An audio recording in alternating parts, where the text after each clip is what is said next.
Yurt tinchligi, vatan ravnaqida vatanparvar oila tayanchdir.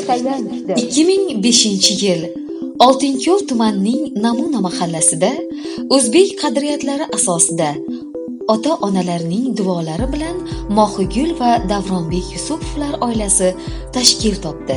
O'zida insonparvarlik xislatlarini namoyon etgan bu ibratli oila mahalladagi nochor, kam ta'minlangan oilalarga moddiy va ma'naviy yordam berib kelmoqdalar.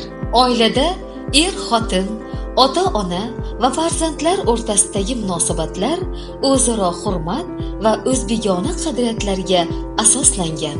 Yusupovlar oilasi qo'ni-qo'shnilar o'rtasida o'zaro mehr-oqibatni yuksak darajada shakllantira oldi. Yusupovlar oilasi ibratli oila sifatlarini boshqa oilalarga o'rgatib, ibratli oilalar sonini oshirishga munosib hissa qo'shmoqdalar. Oila boshlig'i Davronbek Yusupov Ichki ishlar vazirligi qorovul qo'shinlari 75-54 sonli harbiy qismda vatan oldidagi burchini bajarmoqda. Bir bolaga 7 qo'shni ham ota, ham ona degan insonparvar tamoyiliga rioya etadigan Davronbek Yusupov mahalla yoshlarini ham vatanparvarlik ruhida tarbiyalashni o'z burchi deb biladi.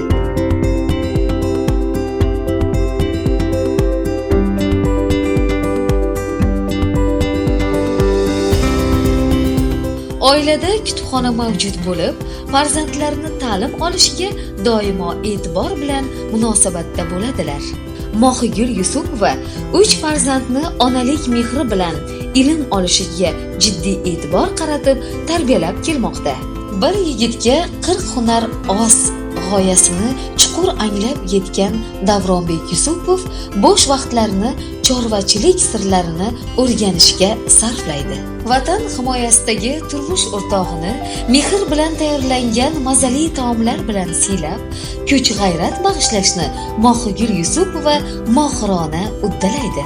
Eng yaxshi insoniy ulug'vor xislatlarni o'rgangan yosh oila mana 13 yildan beri birga tinch totuv yashab, 3 farzandni voyaga yetkazib, ibratli oila nomiga sazovor bo'lmoqdalar.